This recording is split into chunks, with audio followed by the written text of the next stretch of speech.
High বন্ধুরা, সবাই কেমন আছো? আশা করি সবাই খুব ভালো আছো। আমিও খুব ভালো আছি। সকালবেলা উঠে পড়েছি, কারণ সবাই জানো আমাদের এখানে পুজো হচ্ছে। আগের দিন ছিল মনসা পুজো, আজকে ছিল শেতলা পুজো। আমি সকাল সকাল আকাশকে এখানে হরলিক্স করে দিয়েছিলাম, হরলিক্স বিস্কুটও খাচ্ছে। তো আমি ভাবলাম সেই ফাঁকে আমি কেন বসে থাকবো, তো রান্নাটা আমি কমপ্লিট করে নিই। তো আমি রান্না বসিয়ে দিয়েছিলাম।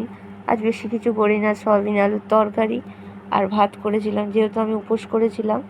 ওটা আমার দেওর আর আমার বর আর আমার ছেলে খাওয়ার জন্য।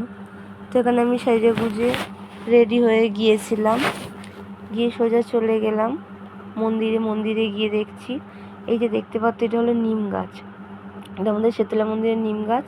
এই নিম গাছের পাতা কিন্তু খুব মিষ্টি, এটা একটা আশ্চর্য ব্যাপার। আর এখানে দেখো মনসা ঠাকুরকে শাড়ি দিয়ে, মানে শেতলা পুজোর দিনকে আলাদা শাড়ি, মনসা পুজোর দিনকে আলাদা শাড়ি। তো শেতলা পুজো ছিল, এখানে ব্রাহ্মণ মশাই পুজোর সব সরঞ্জাম তো করছে। আর এখানে আমাদের একটা কাজ দিয়েছিল সব বউদেরকে। এই যে ফল দেখতে পাচ্ছ, আর এখানে ফল দেখতে পাচ্ছ, আমরা সব এই ফলগুলো সব মামিরা মিলে বা আমার এখানে অনেক ক্লোজ বন্ধুরা ছিল, সবাই মিলে কেটে, মানে আমরা কাটা